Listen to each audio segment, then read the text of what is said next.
রহমতুল্লাহ। আশা করি সবাই ভালো আছেন। তো আজকে আমি বড়িবাটি শাক অনেকেই চিনেন। এই শাকটা আমি আজকে লাগাবো। তো বিভিন্ন জায়গায় আমি নির্দিষ্ট একটা জায়গা করে রাখছি। যেমন ধরেন এই ফাঁকে এই যে কুপিয়েছি, এই ফাঁকে আমি লাগাবো। তো আমি আপনাদের দেখাবো এখন কোথায় লাগাইতেছি।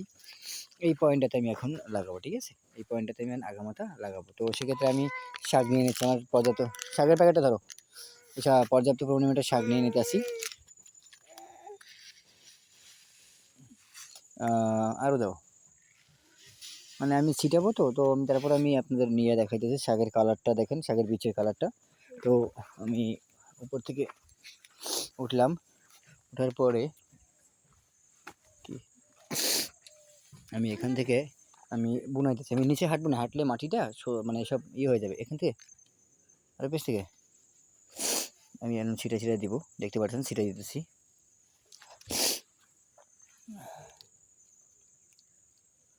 কিন্তু একটা বিছে অনেক করে শাক হবে, ঠিক আছে? না, একটা বিচের থেকে অনেক একটা বড় শাক হবে, কিন্তু এক শাকে কিন্তু মেলা থাকে, মানে গাছে বড়িবাটি গাছটা আপনারা দেখছেন যে অনেক বড়, কিন্তু গাছটা পালং শাকের মতোই গাছটা কিন্তু বড়।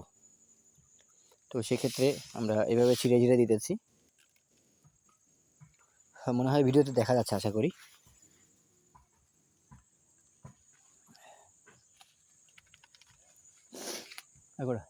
সমস্যা নাই। হ্যাঁ, আমি মোটামুটি পুরোপুরি মিলাই দিলাম, ঠিক আছে? আচ্ছা। তো এটা হলো বড়িবাটি শাক। তো বড়িবাটি শাকের আমি একটা ছোট একটা ভিডিও করে আপনাদের দিলাম। আমি আপডেট দিব যে আমি কোন জিনিসটা লাগাইছি। দেখেন, ইতিপূর্বে কিন্তু আমি আপডেট দিয়েছি আমার মানে মরিচ গাছ, কফি গাছ প্লাস পেঁপে গাছ কীভাবে লাগাইছি, আমি প্রত্যেকটা কিন্তু আপডেট দিয়েছি।